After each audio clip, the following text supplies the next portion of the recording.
সন্তানকে বাধ্য করার একমাত্র দোয়াটি রমজান মাসে 3 বার পাঠ করে পানিতে ফুদি খাইয়ে দিন। সন্তান বাধ্য হয়ে যাবে, সন্তান আপনার কথায় উঠবে, বসবে, আপনার বসে চলে আসবে, আপনি যা বলবেন তাই করবে। প্রিয় ভাই বোনেরা, আপনার অবাধ্য সন্তান, কোনো চিন্তা করার দরকার নেই। আপনি হতাশাগ্রস্ত হয়ে পড়েছেন, দুশ্চিন্তার মধ্যে পড়ে গিয়েছেন, দুশ্চিন্তা আর করতে হবে না। আপনি অনেক অর্থ সম্পদ খরচ করে ফেলেছেন ইতিপূর্বে, হুজুরকে দিয়েছেন, কবিরাজকে দিয়েছেন, ডাক্তারকে দিয়েছেন, কোনো তাই কাজ হয়নি। আপনি অভিভাবক, আপনি আমলটি করে দেখুন কি হয়। সন্তানকে উচ্চ ডিগ্রি অর্জন করাতে চান, আপনার সন্তান তো অবাধ্য, কেমন করে হবে সেই চিন্তা আপনি অস্থির হয়ে পড়েছেন। সন্তানকে জজ, ব্যারিস্টার, ইঞ্জিনিয়ার, পাইলট বানাতে চান, আপনি ডাক্তার বানাতে চান, কিন্তু তাকে তো বেশি লেখাপড়া করতে হবে, এত বড় বড় ডিগ্রি যদি অর্জন করতে হয়, তো আপনার সন্তান তো অবাধ্য, সেই চিন্তায় আপনি একেবারে দিশেহারা হয়ে পড়েছেন। আর কোনো চিন্তা করতে হবে না। আপনি অভিভাবক, আপনি পিতা, আপনি মাতা, আমলটি করুন। দোয়াটি 3 বার পাঠ করে পানিতে ফু দিয়ে পানি খাইয়ে দিন। দেখবেন সন্তান বাধ্য হয়ে যাবে, মন গলে যাবে, নরম হয়ে যাবে, বিনয়ের সুরে আপনার সাথে এসে কথা বলবে, বাবা তুমি যা বলবা সব কথা আমি শুনি। প্রিয় ভাই বোনেরা, এভাবে সন্তানকে সহজে বাধ্য করতে পারবেন দোয়াটি পাঠ করে। কিভাবে আমলটি করবেন, কোন নিয়মে করবেন আমি দেখিয়ে দিচ্ছি। প্রিয় ভাই বোনেরা, তার পূর্বে সকলের কাছে একটি অনুরোধ থাকবে, যখন ভিডিওটি দেখবেন না টেনে না কেটে দেখার চেষ্টা করবেন, তাহলে আপনি সঠিক নিয়মে আমলটি করতে পারবেন। আর যদি টেনে টেনে কেটে কেটে দেখেন, তাহলে দেখা যায় অনেক জায়গায় বাদ পড়ে যাবে, আপনি সঠিক নিয়মে আমলটি করতে পারবেন না। তাই সঠিক নিয়মে আমলটি করতে হলে ভিডিওটি না টেনে দেখুন। প্রিয় ভাই বোনেরা, এই আমলটি করার ক্ষেত্রে আপনার কাছে কি রাখতে হবে? আপনার কাছে কিছু পানি রাখতে হবে। পানি রেখে ডেকে রাখবেন, 2 লিটার 3 লিটার যা রাখেন রাখবেন, রেখে ডেকে রাখবেন। তারপরে আপনি পিতা, আপনি মাতা আমলটি করবেন। এর পূর্বে উত্তম রূপে পবিত্রতা অর্জন করবেন।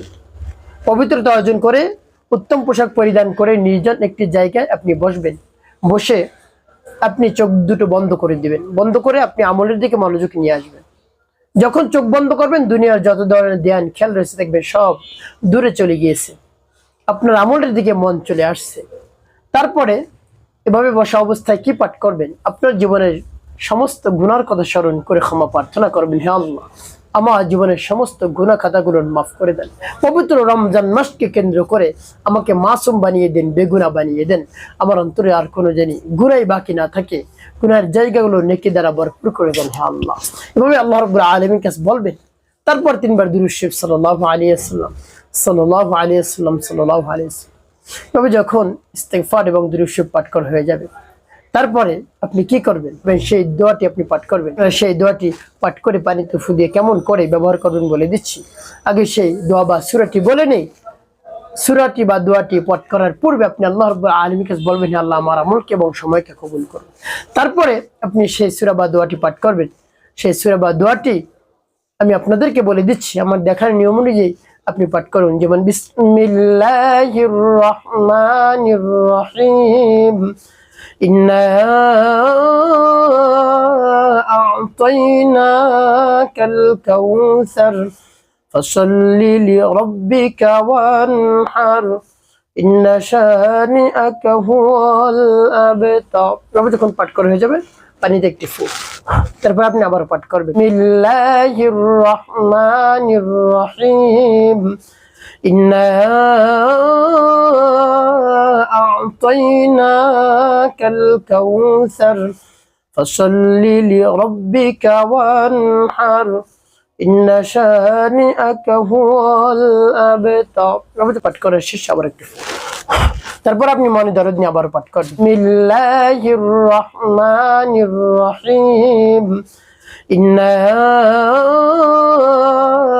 আ'তাইনাকাল কাউসার ফাসাল্লি লিরাব্বিকা ওয়ানহার ইন্না শানিআকা হুয়াল আবতার। পাঠ করার শেষ আবার একটু। প্রিয় ভাই বোন, কতবার এভাবে ঘুরে ঘুরে 3 বার সূরাতুল কাউসার পাঠ করবেন।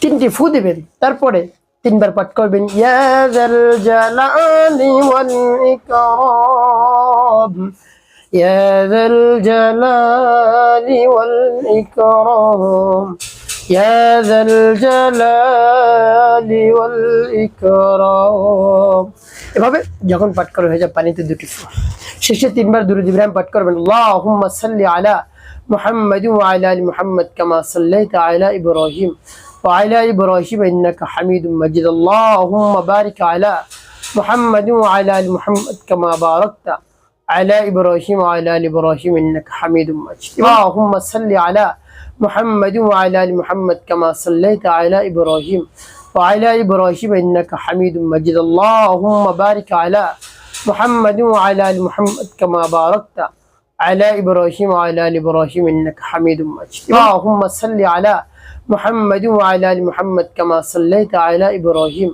وعلى إبراهيم إنك حميد مجيد. اللهم بارك على محمد وعلى آل محمد كما باركت على إبراهيم وعلى آل إبراهيم إنك حميد مجيد. এভাবে যখন দুরূদ ইব্রাহিম পাঠ করা হয়ে যাবে দুটি ফু দিবেন। প্রিয় ভাই বোন, আপনার পানি পড়া হয়ে গেল, পানি রেডি। এই পানি কি করবেন? আপনি আপনার সন্তানকে আপনি পান করাবেন। এখন পবিত্র রমাদানের মাস চলছে, এই জন্য ইফতারির সময় এবং সেহরির সময় এই পানি পান করাবেন, এবং রাতে যতবার পানি পান করবে এই পানি থেকেও পান করতে পারে, সমস্যা নেই। তবে সেহরির সময় এবং ইফতারির সময় অবশ্যই এই পানি দিয়ে পান করাবেন। আর যখন পান করাবেন তখন আপনি মনে মনে নিয়ত করবেন আপনার সমস্যার কথা, অবশ্যই আল্লাহ রাব্বুল আলামিন সেই সমস্যার সমাধান করে দেবে। আমলটি করা যখন হয়ে যাবে, তারপরে আপনার সন্তান যে বিছানায় ঘুমায় বিছানার উপর ছিটিয়ে দিবেন, সন্তান যে সময় ঘুমিয়ে পড়ে তার শরীরে একটু ছিটিয়ে দিবেন নিয়ত করে। এভাবে আপনি 1 সপ্তাহ পর্যন্ত করুন, সন্তান বাধ্য হবে, মেধাবী হয়ে যাবে, আপনার কথা উঠবে বসবে, যা বলবেন তাই করবে। প্রিয় ভাই বোনেরা, আমলটির শেষে আপনি আল্লাহ রাব্বুল আলামিনের দরবার হাত উত্তোলন করবেন, আল্লাহ আমার সন্তানকে বাধ্য করে দিন, আমার সন্তান অবাধ্য, তার মনকে নরম করে দিন, গুলি দিন, সেজন্য আমার সব কথা শুনে। এভাবে বিশ্বাস নিয়ে আস্থা নিয়ে বলবেন, অবশ্যই আপনার দোয়া আল্লাহ রাব্বুল আলামিন কবুল করে নেবেন। একটি কথা মনে রাখতে হবে, 5 ওয়াক্ত নামাজ আপনাকে আদায় করতে হবে, মানুষের কল্যাণে খেদমতে কাজ করবেন, অবশ্যই আপনার জীবন হবে সুখময় এবং শান্তিপূর্ণ ইনশাআল্লাহ।